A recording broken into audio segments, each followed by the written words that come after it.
We are doing Transforming Perspectives.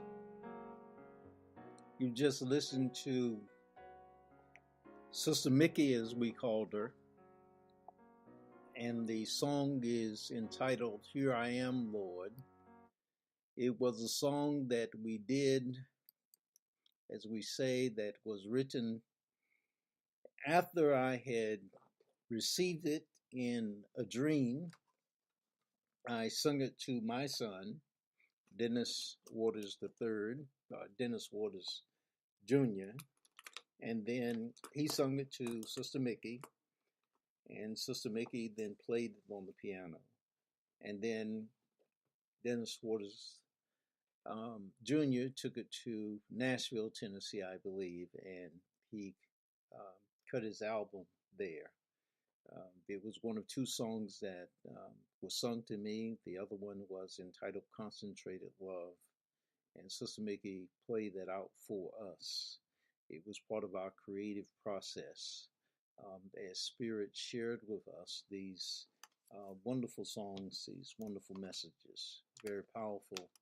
Sister Mickey has since transitioned, but again, a very wonderful, wonderful music that she shared with us, and she, a very wonderful, gifted, talented person.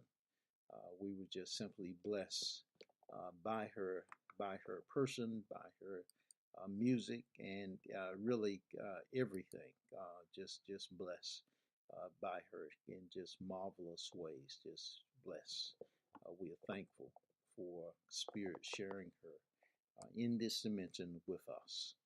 Um, Again, I am Dr. Dennis L. Waters Sr. I am the person who is doing these uh, Transforming Perspectives broadcasts for this day.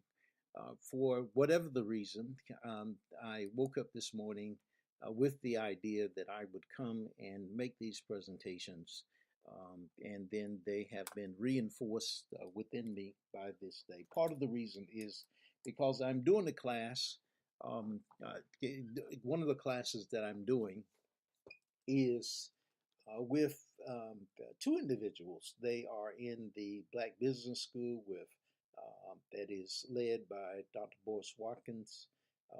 And then also one of the classes that I'm in is Great Pro Speakers in that school. And that's led by an individual named Al Duncan, Duncan Nuggets, I believe. Um, I don't remember his website. It may be duncannuggets.com, but his name is Al Duncan. If you want to look him up, Duncan Nuggets, you can probably Google that as well. And then the Black Business School, you can look up Dr. Boris Watkins. You can look up so it's Al Duncan, and then there's Lance Watkins as well. Those individuals, I'm in class with them, and the class, from what I remember, is Great Pro Speakers. It may be Great Pro Black Speakers. I'm not sure in regard to that. All I know is I'm getting a lot of information on what it means to be a speaker, and I have considered myself to be a minister, psychologist, a mythologist for quite a bit of time. And so I'm stretching that because they are stretching me in regard to my presentation in the world. And I am, um, I want to go forth and speak in the world because I am a part of this world. I am just simply a part of this world. I will leave that uh, like that. I am a part of this world. And I have something that I want to say. I want to contribute because I have been blessed in tremendous ways in this world. I am so thankful in this world. Just a few days ago, I had one of my grandchildren who was sick for a period of time, sick, gave us quite a scare, if you will. Caused us, let's do it this way, a better way perhaps, to pray and to affirm her health, her strength, her power, um, and just again go through our process of knowing that God is omnipresence. And we needed to do that. We needed to do that. And she is better now, and I am thankful. I am thankful. And in the expression of thanks, I am doing things like this. I'm doing things like this, and so I'm just thankful um, for how Spirit God is moving in my life and what is taking place. I'm thankful for so many things. And transforming perspective deals with this aspect of changing the way that things are perceived, changing the way that things are perceived, because the statement says, "It is done unto you as you believe." It is done unto you as you believe. And my background is, of course, within the Christian perspective. But even that for me has changed as far as that particular perspective. My ancestral background is that of missionary Baptists. My great grandfather started a church that still exists to this day. Um, it still exists to this day. He was one of the founding members of that church. My great grandfather, or my grandfather, was, I believe, the secretary in that church, and my great uncles served in that church.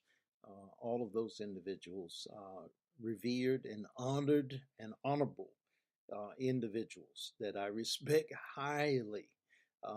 When I saw this program that I think it was Shrek, or may have been Mulan, one of the programs may have been Mulan, where you have the character of Eddie Murphy, I think it is, that he is sitting among the gods or something to that effect. Um, that's how I see these individuals. They are there. They are the witnesses that are around me, the ancestors. I honor them. I honor them. I honor them. I am aware of them. And my call to ministry, when I received the call, I spoke to my uncle, who was a minister. He was the one that affirmed that for me, that it is a call to ministry. So I'm aware of that call. And when I speak to someone, even to this day, they remind me of who I am. And so I'm aware of that. And then I joined the church. Again, great respect no matter what has happened in regard to that. And then I've come on to evolve, to grow, to come to the point of looking and seeing that we all are part of the one. We all are part of the one humanity, if you will. We're all children of the one God, if you will. We all are God's children, all. Uh, and so I have evolved. And today I was looking at this, a set of texts. It was looking at an item I had written a few years ago. It was called Need and Desire as a Motivation to Power and Prevailing Prayer. Need and desire as a motivation to powerful and prevailing prayer. And it says, it has been said that necessity is the mother of invention and innovation. The need precedes the seed precedes the harvest. And it quotes two texts. And those texts are Matthew 5 and verse 3, "Blessed are the poor in spirit, for theirs is the kingdom of heaven."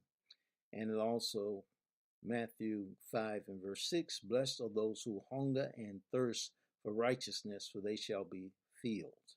And then it says over and again, Jesus the Christ spoke to communicate to people that before they will come to him, before they will really come to him, they will receive before they will receive something new, they must become dissatisfied with the old and desirous of the new. So before people come to him, really come, many times they have to become dissatisfied with the old and desirous of the new. And so in your life, you can think about that. Think about that. Think about that. In Matthew, the ninth chapter, in the 14th through the 17th verses, found in other texts as well. In Mark chapter 2 and verse 18 through 22, and Luke 5 and verses 33 through 38. You have these words. The disciples of John came to him saying, "Why do we and the Pharisees fast often, but your disciples do not fast?" And so get the question, why do we and the disciples and we and the Pharisees fast often? In other words, they fast like, so to speak, on a weekly, a daily basis, hourly basis, or whatever. But they say, your disciples, Jesus the Christ, do not fast. And Jesus said to them, can the friends of the bridegroom mourn as long as the bridegroom is with them? But the days will come when the bridegroom will be taken away from them, and then they will fast. No one puts a piece of unshrunk cloth on an old garment, for the patch pulls away from the garment, and the tear is made worse. Nor do they put new wine into old wineskins, or else the wineskins break. The wine is spilled, and the wineskins are ruined. But they put new wineskin into new wineskins, and both are preserved. And so there's a contrast here between what is old and what is new. What is old and what is new. How long does it take for something to get old? How long does it take for something to get old? In your life, how long does it take for something to get old? And you can do all kinds of things with that. Preachers will go on their roles and they will spend hours and everything in regard to that. But that's not where I want to go with this. I want you to go a little bit deeper in regard to that. I want you to actually get the idea that is talked about here, the principle that is talked about here in this item, that Jesus is making a point. Remember that he had only a short period of time to spend here, according to the story that we have. Short period of time to spend with the disciples that he was teaching. And he uses an illustration. He says, no one puts a piece of unshrunk cloth on an old garment. So you got a piece of new cloth in an old garment. And he said they don't match because the patch pulls away from the garment. In other words, the old cloth has no stretch in it. It is already set in its ways. It has no give in it. The new cloth does. You remember that you have something and it is at the point where it has no give. Like there are things that when you wash it, it actually shrinks. It shrinks, it pulls, and it becomes smaller. And the old cloth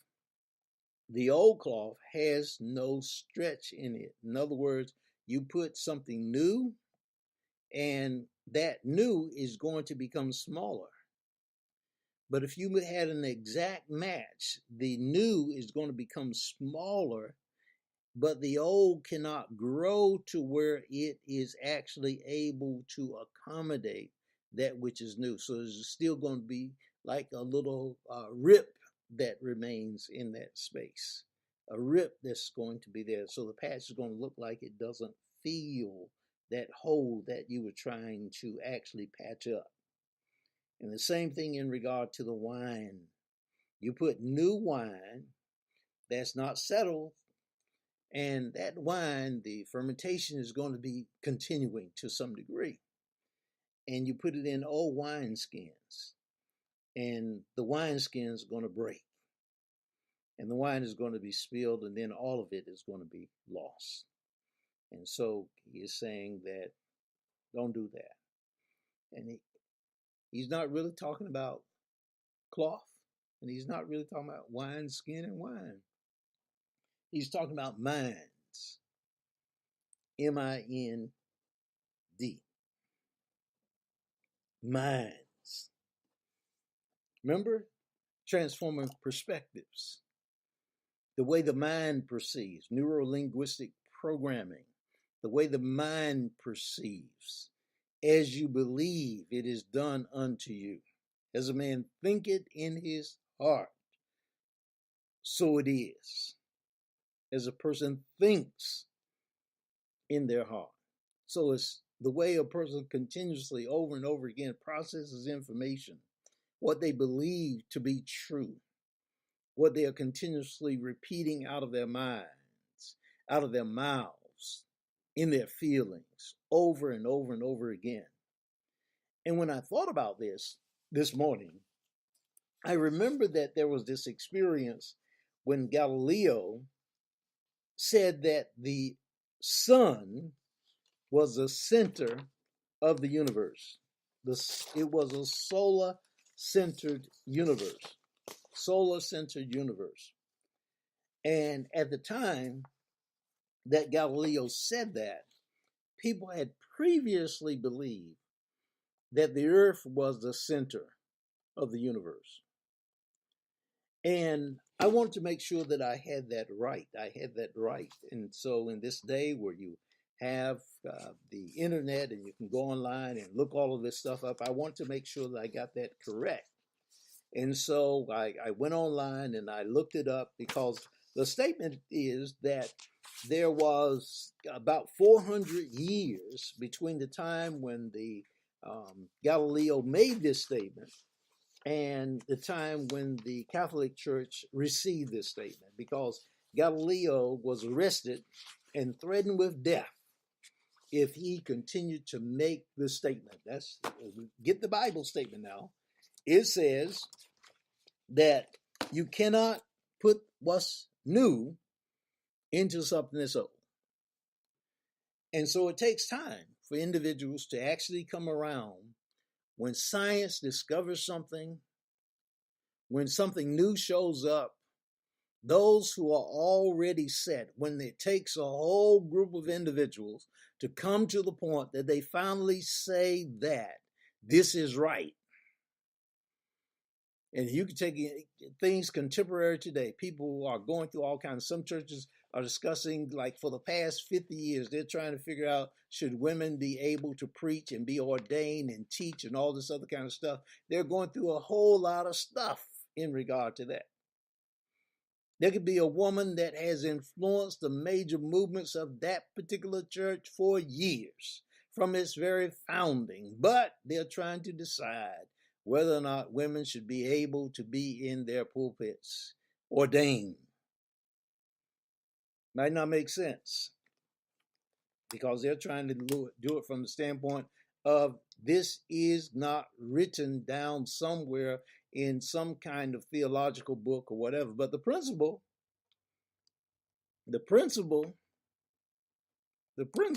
is right there. I mean, look at the Bible. Are there women preachers? Are there women prophets? Of course there are. Are there women who are used by God in the same way that men are used by God? Of course there are. Of course there are. And that's not necessarily what I'm talking about. What I'm talking about is this aspect that there's some things that have not even been revealed yet. And people are focused on what has happened. But the things that God is doing today have not happened yet. It's difficult sometimes for individuals to comprehend this. I had one incident in my life, one incident. There are so many. One incident that occurred when I was in graduate school. I was going to get my Master's of Divinity. And I was in school, and a teacher stood up. He was from Austria.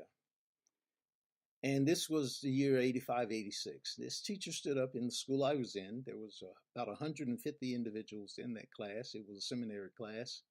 And he was from Austria, and he said, Dr. King should not have marched. About 50 of the individuals who were in that class were people of African descent. Let's say at least 30 of them were likely African Americans. And there was silence. in that class. Silence, total silence, until I spoke. And I said to the man from Austria, the professor,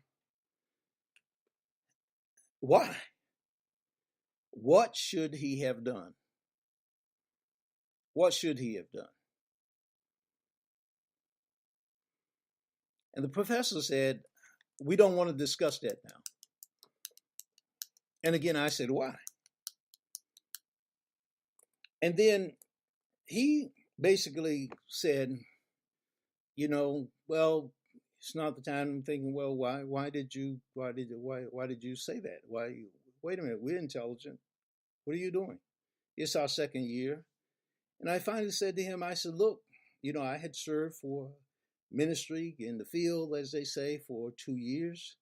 And I said, we've got to go back to our congregations and talk to people. And they are already having difficulties and challenges. And we have to explain to them things like this. So our people are hurting. I want to know why you're saying what you're saying.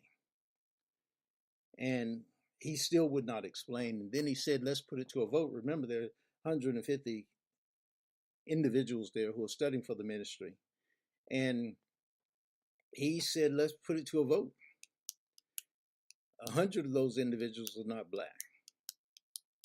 They're not of African descent. And when he voted, they voted to discuss it. Of course, he still shut it down. Not only did he shut it down, I was what they call blackballed in that school. Not only did they do that, but a person who would eventually become the president of the conference that I was working in, that individual also took note of that. I was told that later, that it was considered to be a strike against me. And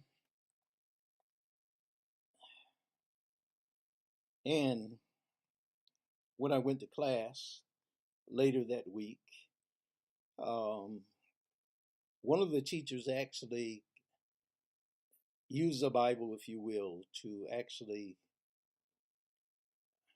verbally whip me, if you will.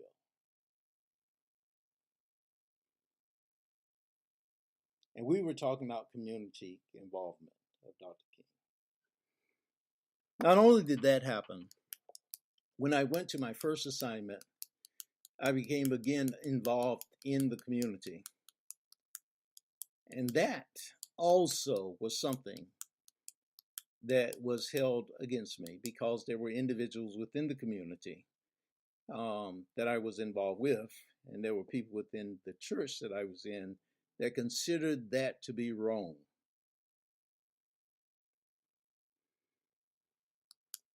And so again, that was 2 strikes against me. And eventually, I had 3 strikes.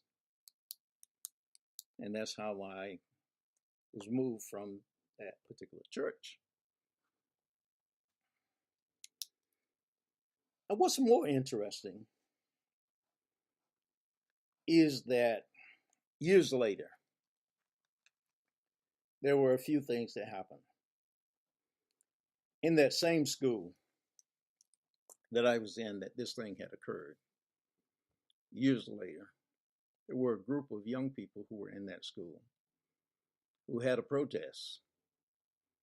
They put out a tape, a video actually. And the name of that was called It Is Time. And they said that there was racism on the campus of that school, and that it was time that it would be addressed. And they gave the administration 7 days to address it. And the amazing thing was that the administration addressed it in that 7 days.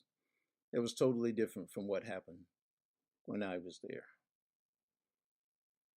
And the administration in the school and the administration in the field actually supported them in that. Not only that, there was a 50th anniversary for the March on Washington, I believe. And people from the school from which I got my BA, they went to that march on Washington. And so what that professor was saying that Dr. King should not have done, people actually did or celebrated it 50 years later. My point, the Catholic Church took nearly 400 years to come around to say that it was a solar-centric universe, a solar-centric galaxy, if you will, or the 9 planets that go around the sun. And I watched as what occurred with me within this particular denomination. I watched it unfold, and I saw people get promoted, and I saw people get punished for what they did. I was one of those individuals that was punished. But, truthfully, as I said before, change of perspective. Change of perspective. I'm so much better. So much better. Because I know that my life has been made better. I know it. My life has been made better. I've seen people who have been literally raised from the dead. It sounds strange, but again, in that city where I got involved, there was a man that came to me. His first name is Gene. I've got the picture of him now, and at the time he came to me to be in one of my classes, the doctor gave him 6 months to live. We prayed. As far as I know, Gene is alive today. I know he was alive last year. I haven't spoken to him in a while. I've got a picture of him from last year that I spoke to him. So what I know, I know. I know the move of God. I know that what we consider to be miracles are more than possible. They are probable when you change your perspective. I know this. And I invite anybody and everybody to actually change their perspective. I just know this, excuse me. And so it's just powerful. And so I invite you again to transform your perspective. It's possible to do. You have a desire, first of all, for something better. Often that can come in the midst of pain and circumstances and everything like that. An individual arrives at the point where they're tired of the old because the aspect that the old is about to die. It's about to go. But you don't have to wait till then to change the old.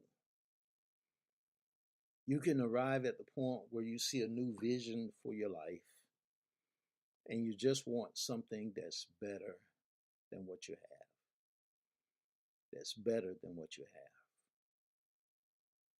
You can look at it and you may, in a particular area of your life, want something better.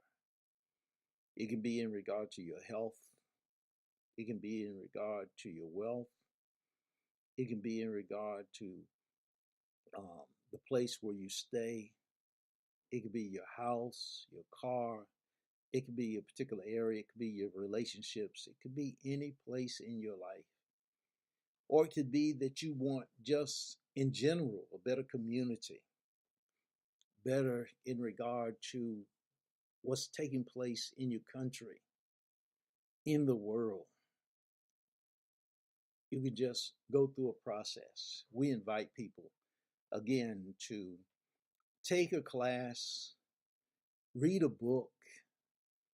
We give classes on books. We have a class that we're doing now at Victory, Spirit Victory Praise Transformational Leadership Institute that's located at teachable.com that we are calling the inner journey of self-awareness to become your beautiful, authentic self. You can send us an email at innerjourney@svpsamvictorypraise, TLISVPTLI.com. And we can enroll you in that class. It's a wonderful class. Self-awareness first, because that is so powerful, so powerful. And then we will talk to you about your passion, about your purpose, just take you deeper and deeper and deeper to discover that which makes you happy, that which brings you joy, that which brings you peace, your inner journey of self-awareness, so that you can become your beautiful, authentic self. Really know that God has a purpose for you, a place for you, that you can be happy. And Dr. King spoke of that, his whole aspect. And that's really my discovery in life, is that God has a place and a purpose for me. And I'm of the mind that the reason why you are here is that God has a place and purpose for you. That's what this really is all about. I've seen miracles. I've experienced miracles for my life. I've just been blessed in so many ways. And I know that they are not reserved for any individual. They're just scattered so wide that I know they're for any individual that will take hold of them. And presently, I've gone to school, gone back to school, understand I got degree after degree after degree, is because that I know that the mind expands. The mind expands, the mind grows. We might say the brain grows, and that we tap into the mind of God. And so our understanding expands. And so you'll be able to do that. Your brain grows and your ability to understand and process information increases. And as a result of that, all kinds of things will open up for you. And so I invite you to take the class, to send the email Inner Journey, INNERJOURNEY, Inner Journey at SVPTLI, which stands for Spirit Victory Praise Transformational Leadership Institute.com. And just send that email and tell us that you want the class. And you can get the first 3 lessons free. Just find out how that is. You can get those first 3 lessons for free. Because I'm an African American. I'm nearly 67 years old. So I've seen life in these United States. I've traveled to Africa. I've been to Kenya. I've also been to Egypt. I've been to the pyramids in South America as well. Chichen Itza, I believe is the pronunciation of the name. And I've studied. I know there were